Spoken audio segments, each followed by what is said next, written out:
Чем короче, чем лучше. I'll try to be short. My name is Denis Sokolakov. I wanted to ask the following question. I used to be a legal professional in Russia. Let's assume we do believe that you do not play a spoiler for Navalny. I have a very specific question. Why do you not do these two things? That would, in my personal view, open my way to say, well, that time I do believe her. How about you sue as a candidate, sue the other gentleman who is now holding, unlawfully in my opinion, the position of the President of the Russian Federation. Don't want even to call him by name, you know. Now how about you sue him for, I would actually sue him for treason, but how about you sue him for failing to comply with the requirements of the Russian Constitution, which is supported by the ruling of the Supreme Court of 1998 and 2001, consequently banning a single person to hold the position of the President of the Russian Federation for more than 2 times for more than 8 years overall. How about you do this? And wait, you only have a very narrow window of opportunity for that. That would be only until the 18th of April that you can do it actually, because until then your right is breached. So how about you do this? And then I would really also welcome you if you would withdraw your candidature before the very so-called election, because it's so-called. Another mentoring Okay, thank you for the questions.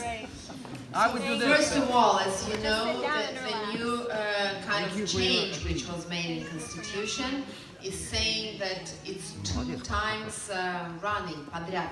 I don't know how to say this. In a row. Yes, which is actually, of course, a new way of, legitimizing Mr. Putin. But, he makes these changes. So, well, you think that this is so important? We will actually discuss it with my lawyers, but you should understand that makes no sense at all, because it will never be accomplished. So if you think that this is so important to write this lawsuit, well, actually it's a good idea, maybe we would do that, but we all know it will give no result. If you really think that if I write to the court, which we don't have independent court in Russia, this is something I'll open your eyes on to. We don't have any courts in Russia. So courts do what Putin says. So I can write to the court, but we all know the answer I will get. If you really think that after this they will all get frightened and Putin say, oh yes, if Ksenia with her lawyers wrote to our constitutional court, then maybe I won't go. Yes, she is right about that. So maybe actually we can do, but as far as I know about this issue, this adding about 2 times подряд, 2 times running, that gave him the opportunity to think of Medvedev when we saw it, and now go again. So, if it makes that much sense to you, if you promise you will vote for me after this, I will think about that for my lawyers. Secondly, about withdrawing my candidacy. Well, what's the point of that? I don't understand. I mean, those elections would pass with me or without me, and the only thing I can really change is to put in the spotlight the problems we have in Russia. And I'm really proud that I'm the only person in the Russian Federation now, a public person, a political public person, who says openly that Crimea is Ukrainian by law. I mean, no one says that in Russia. It's a shock to hear something like this. It's a shock to hear that we should take Lenin away from the Red Square. It's a shock for many people. It's a shock to hear that I think that Stalin should be called a killer and not be discussed as an effective manager in Russia.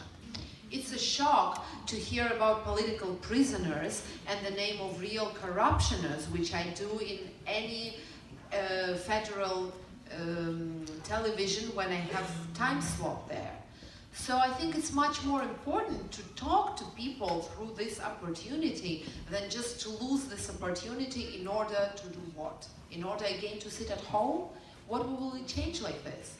Being a politologist, I studied international relations and I got a magister degree in politology. I can give you a number of examples of the overturning elections, so-called, when everyone awaited one result and then suddenly appeared another result on the elections. Pinochet referendum is a good example of overturning elections. But I cannot name you a single example when people stayed at home and they changed something. Well, maybe Trump elections are a good example of that.